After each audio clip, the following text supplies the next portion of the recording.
Assalamualaikum warahmatullahi wabarakatuh. Di sini saya akan menjelaskan materi tentang metode transportasi.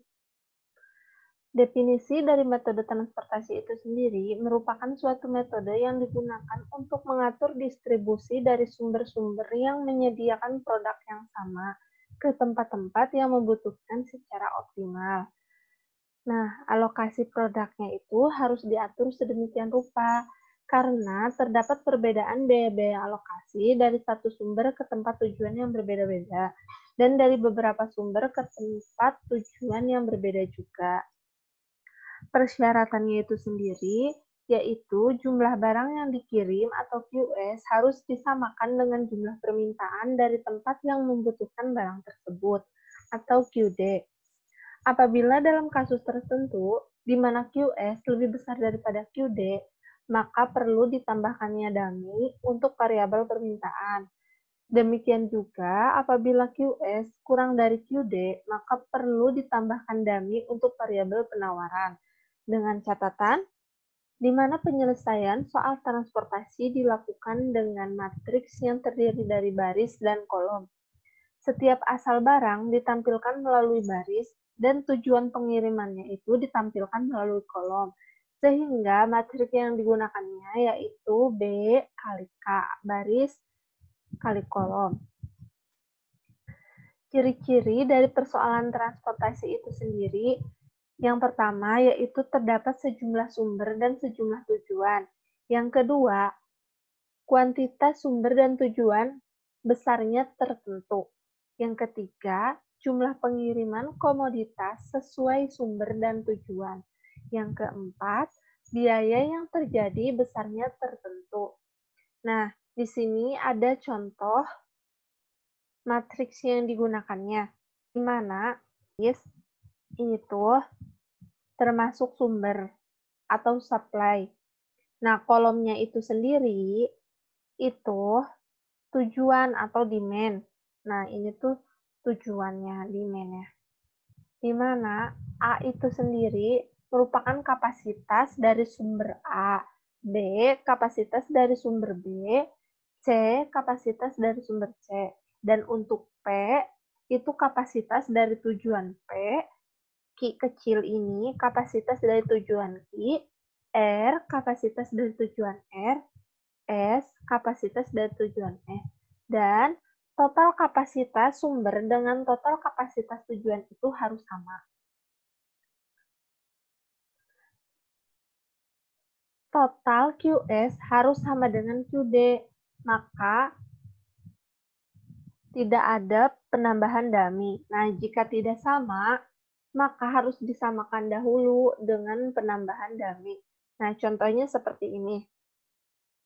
Ini contohnya di mana sumbernya ini memiliki kapasitas untuk A itu 900, untuk B itu 1000, dan untuk C itu 600.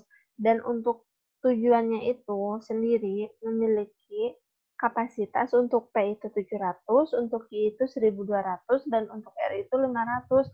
Karena total QS tidak sama dengan total QD, maka perlu ditambahkannya dummy. Penambahannya dummy itu sendiri di mana dilihat dari baris atau kolom yang kelebihan kapasitas. Nah, ini kan di sini yang kelebihannya itu kan yang QE, yang kapasitas sumber. Nah, untuk yang kekurangannya itu kan kapasitas dari tujuan, maka harus ditambahkannya kolom dummy. Dalam masalah transportasi itu sendiri, secara umum penyelesaian masalahnya itu dilakukan dengan 2 tahap. Yang pertama, penyelesaian awal, di mana metode yang digunakan itu ada 4. Metode NWC, Northwest Corner, metode LC, Last Cost, metode PAM, Vogel Approximation Method, metode RAM, Russell Approximation Method. Dan untuk tahap keduanya itu, yaitu penyelesaian akhir dengan menggunakan metode stepping stone dan MODI atau Modified Distribution. Di sini ada contoh soal. Nah, di mana ini contohnya seperti berikut. Suatu perusahaan memiliki 3 pabrik yang berlokasi di 3 kota yang berbeda dengan kapasitas produksi per bulannya, yaitu untuk pabrik A 90, pabrik B 60, pabrik C 50. Perusahaan tersebut juga mempunyai 3 gudang penyimpanan hasil produksinya yang berlokasi di 3 kota yang berbeda juga, dengan jumlah permintaan per bulannya, yaitu gudang 1 sebesar 50, gudang 2 sebesar 110, dan gudang 3 sebesar 40. Di mana diketahui biaya transportasi dari setiap pabrik ke setiap gudangnya adalah sebagai berikut. Bisa dilihat. Nah, dari soal ini, kita tentukan total biaya transportasi minimum dengan menggunakan metode NWC dan stepping stone. Yang pertama kita harus perhatikan, yaitu periksa dulu apakah total demand-nya dengan total supply sama atau tidak. Nah, jika sudah sama, maka tabel transportasinya bisa dikatakan seimbang. Namun, jika tidak sama, maka perlunya kolom dummy atau baris dummy. Nah, jika total demand lebih besar daripada total supply, maka perlu diseimbangkan dengan menambahkan baris dummy. Jika total demand kurang dari total supply, maka perlu diseimbangkan dengan menambahkan kolom dummy. Nah, dari soal ini yaitu total demand-nya sebesar 200 dan total supply-nya juga sebesar 200, jadi tidak perlu adanya penambahan kolom maupun baris dummy. Selanjutnya, kita membuat tabel transportasi awal dengan menggunakan NWC atau Norwich Corner. Nah, sehingga diperoleh tabelnya seperti ini. Untuk nilai 20, 15, 25 itu nilai biaya transportasi. Nah, ini tuh nilai-nilai biaya transportasinya. Dan untuk 90 ini adalah kapasitas dari pabrik A. Nilai 60 ini kapasitas pabrik B. Dan nilai 50 ini kapasitas pabrik C. Dan untuk nilai 50 ini yaitu permintaan dari gudang 1, dan untuk nilai 110 ini adalah permintaan dari gudang 2, dan nilai 40 ini adalah permintaan dari gudang 3. Sehingga kita mengira-ngira berapa sih barang yang harus kita kirim dari pabrik A ke gudang 1, pabrik A ke gudang 2, pabrik A ke gudang 3, maupun pabrik C ke gudang 3. Pertama, di sini kita lihat dari total supply dan total demand. Di sini kan untuk gudang satunya total demand-nya itu 50 dan untuk kapasitas pabrik A-nya itu 90.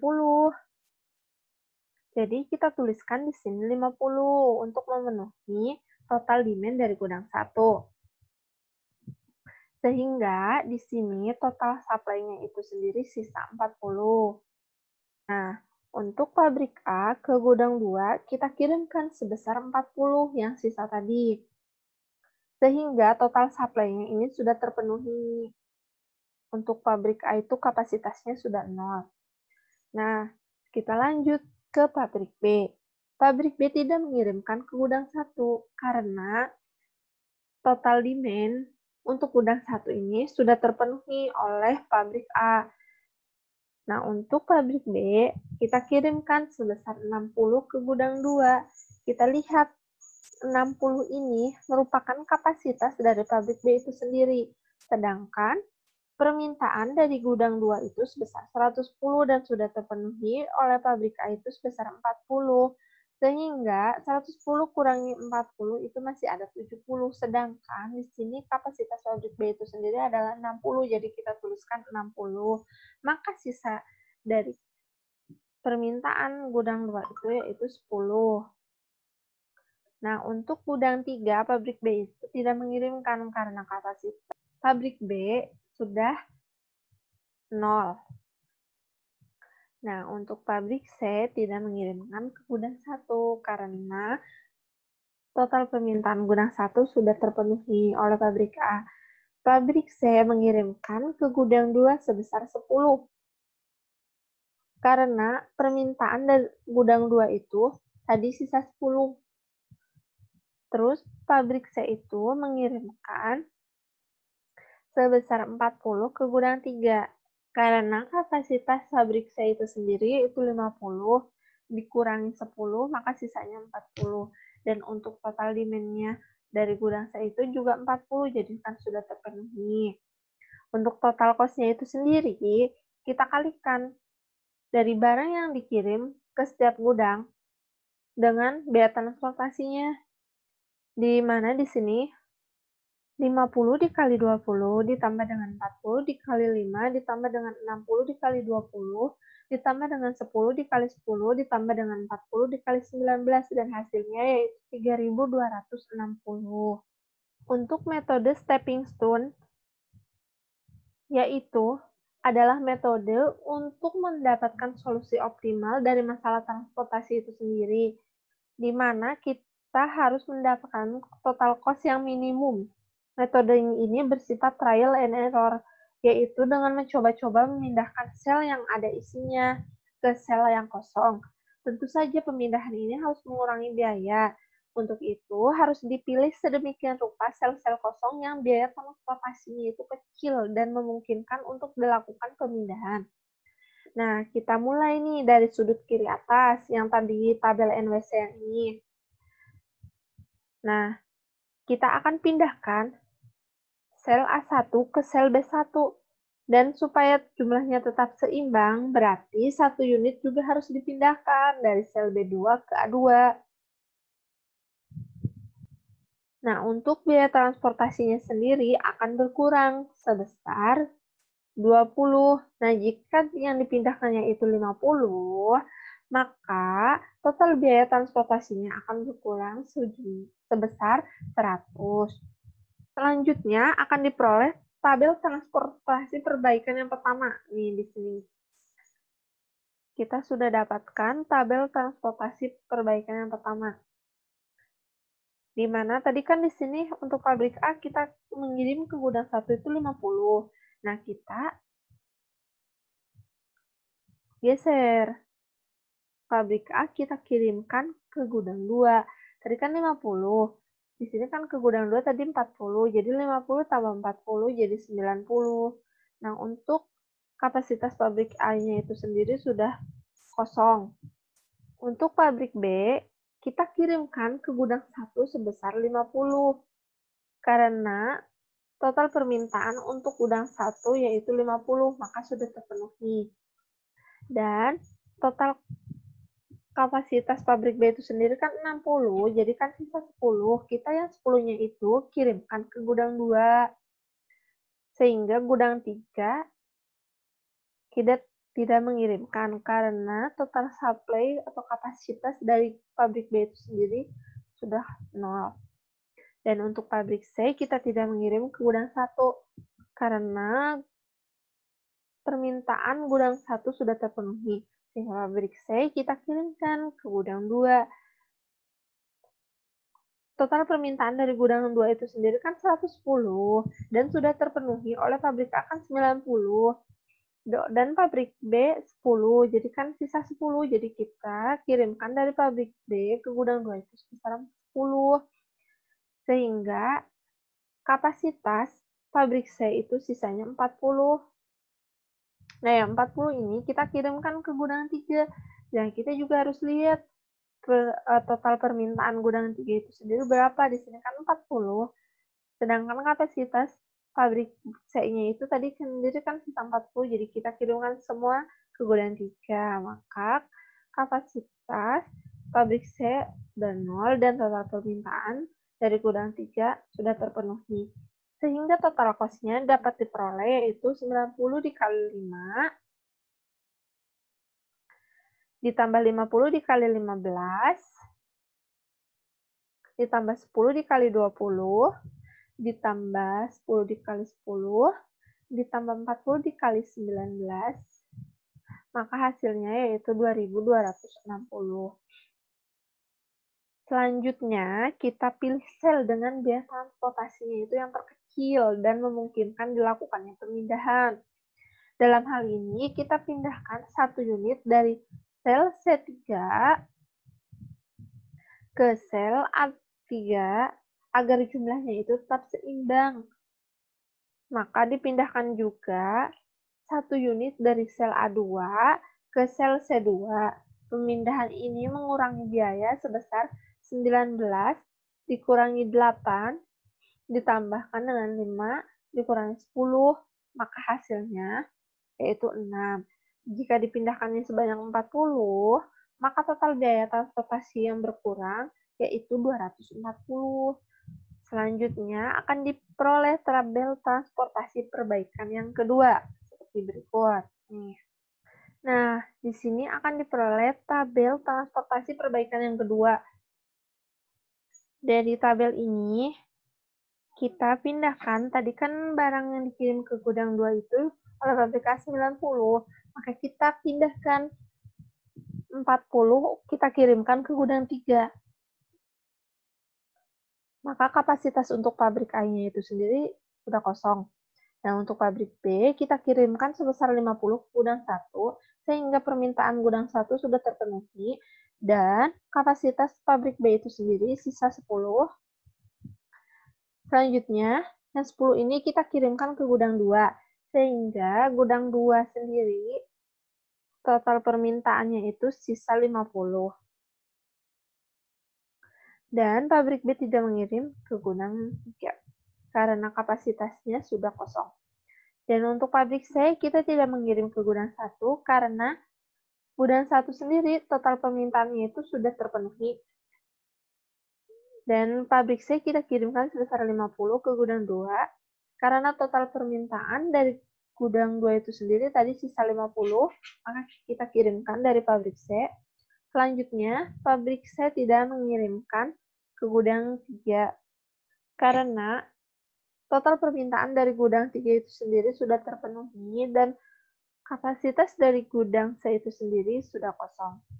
Maka total cost-nya yang diperoleh yaitu 50 dikali 5 ditambah dengan 40 dikali 8 ditambah dengan 50 kali 15 ditambah 10 dikali 20 ditambah 50 kali 10 ditambah 40 kali 19 dan hasilnya yaitu 220. Lalu selanjutnya jika dipindahkan 1 unit dari sel B2 ke sel B3 agar jumlahnya tetap seimbang, maka harus dipindahkan juga 1 unit dari sel A3 ke sel A2. Pemindahan ini akan mengurangi biaya sebesar 13. Nah, jika dipindahkannya sebanyak 10, maka total biaya transportasi yang akan berkurangnya itu sebanyak 130. Sehingga akan diperoleh tabel transportasi perbaikan yang ketiga. Nah, di sini dari tabel ini, kita tadi kan pindahkan sebanyak 10 dari gudang 3 ke gudang 2, maka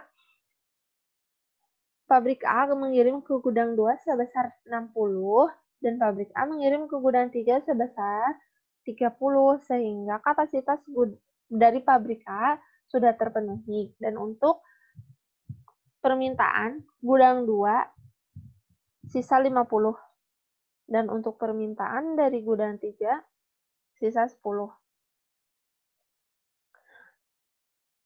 Tadi kan kita menggeserkan ya, dari sini kita geserkan 10, maka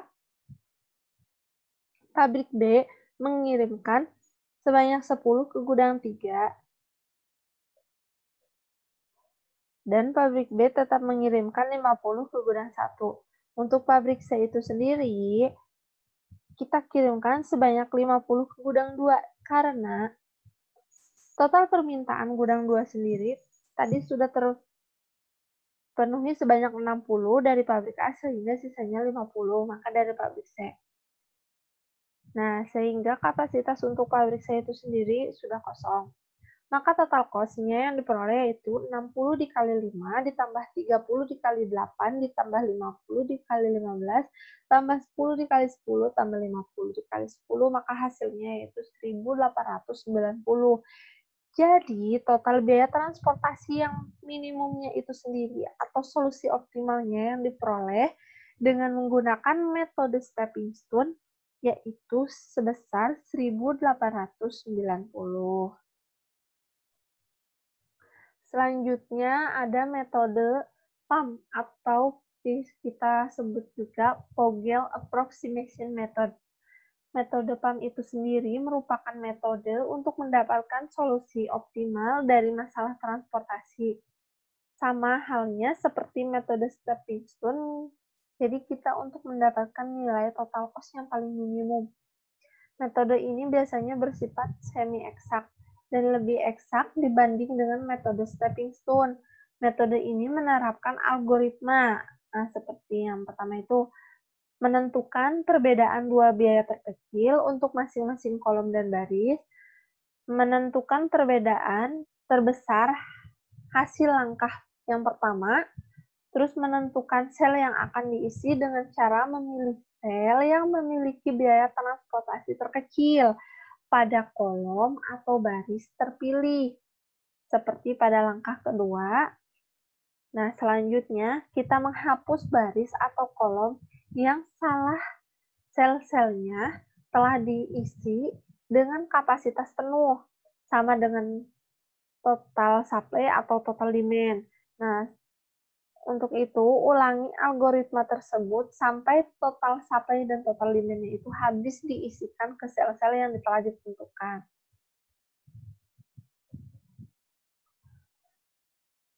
Nah, ini contohnya ya. Ada tabel biaya, transportasi, dan juga ada total supply dan total demand dari setiap pabrik dan gudang. Yang pertama, kita perhatikan dari tabel ini sendiri yaitu kita buat beda baris dan beda kolomnya itu sendiri. Nah, untuk beda kolom pada gudang 1, itu kita cari nilai terkecil. Nah, di sini nilai terkecilnya berapa? Yaitu 15. Nilai terkecil selanjutnya yaitu 20. Nah, kita cari selisih antara 15 dan 20 itu sendiri. Maka hasilnya yaitu 5. Nah, untuk kolom selanjutnya, di sini kan nilai terkecilnya nih ada 5. Terus nilai terkecil kedua ada 10. Sehingga kita cari selisih 5 dan 10, yaitu 5. Untuk kolom ketiga, nilai terkecilnya itu 8. Nilai terkecil keduanya itu 10. Maka kita cari selisih 8 dan 10, yaitu 2. Nah, untuk beda barisnya, kita perhatikan biaya transportasi dari setiap pabrik. Di sini kita lihat biaya transportasi terkecil untuk baris. Di sini kan biaya transportasi terkecilnya itu 5. Biaya transportasi terkecilnya kedua yaitu 8. Maka kita cari selisih antara 5 dan 8 yaitu 3. Untuk baris kedua, biaya transportasi terkecil pertama yaitu 10. Terus biaya transportasi terkecil kedua yaitu 15. Selisih antara 10 dan 15 yaitu 5.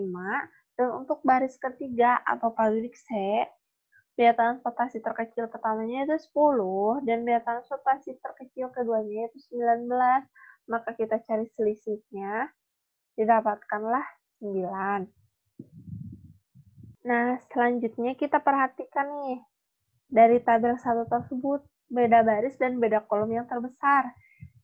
Di sini kan beda baris dan beda kolom yang terbesarnya itu 9, yang terpilih dari baris C. Maka pada baris C, biaya terkecilnya adalah 10, sehingga sel C2 diisi sebanyak 50. Jadi total demand dari gudang 2 sisanya 60. Nah, ini tuh sisanya 60. Dan total supply pabriknya itu habis. Total supply dari pabriknya itu habis. Sehingga baris C bisa dihapus. Dan tabelnya akan menjadi seperti ini.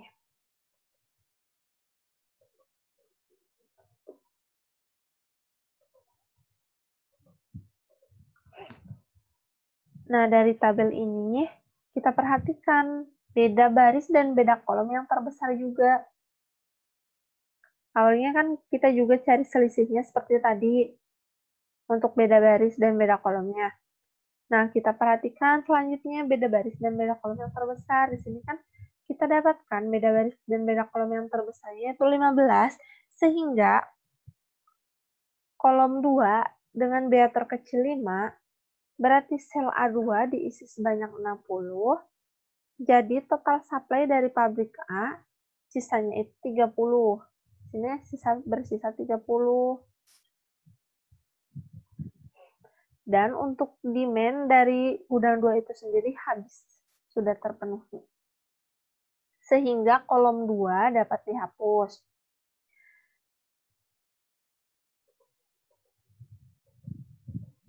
Dan tabelnya akan menjadi seperti ini. Di mana kita pertama juga cari beda baris dan beda kolomnya. Setelah itu kita tentukan nilai beda baris dan beda kolom yang terbesar. Di sini itu 12. Jadi terpilihlah baris A. Maka pada baris A-nya itu sendiri, yaitu bea terkecilnya 8. Sehingga sel A3 ini, sel ini, diisi sebanyak 30. Jadi total demand dari gudang 3 sisanya 10. Dan kapasitas dari pabrik A sudah terpenuhi, sehingga baris A dapat dihapus. Selanjutnya, tabelnya akan menjadi seperti ini. Dari sini,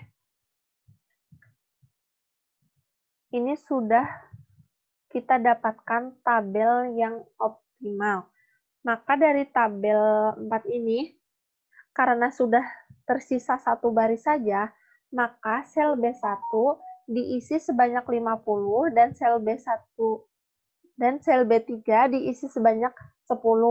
Sehingga dalam hal ini total demand dan total supply-nya telah habis dipindahkan ke sel-sel yang terpilih tersebut, yaitu sel C2 sebanyak 50, sel A2 sebanyak 60, sel A3 sebanyak 30, sel B1 sebanyak 50, sel B3 sebanyak 10.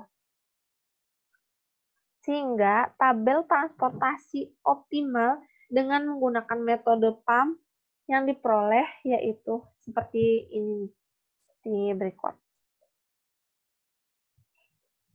Nah, dari tabel ini kita bisa tentukan juga total cost-nya.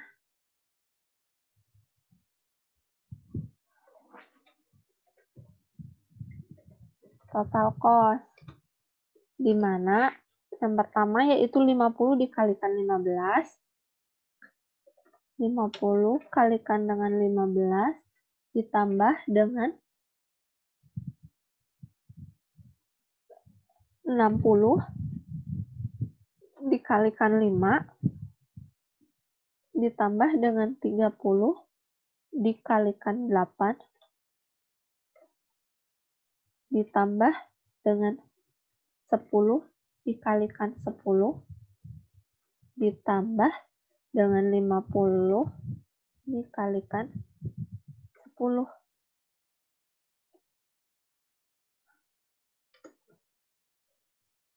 Hasilnya yaitu sebesar 1.890. Nah, ini tuh sudah termasuk total cost yang paling minimum. Sama kan dengan metode yang stepping stone tadi. Baik, sekian penjelasan untuk materi metode transportasi. Terima kasih, semoga bermanfaat. Wassalamualaikum warahmatullahi wabarakatuh.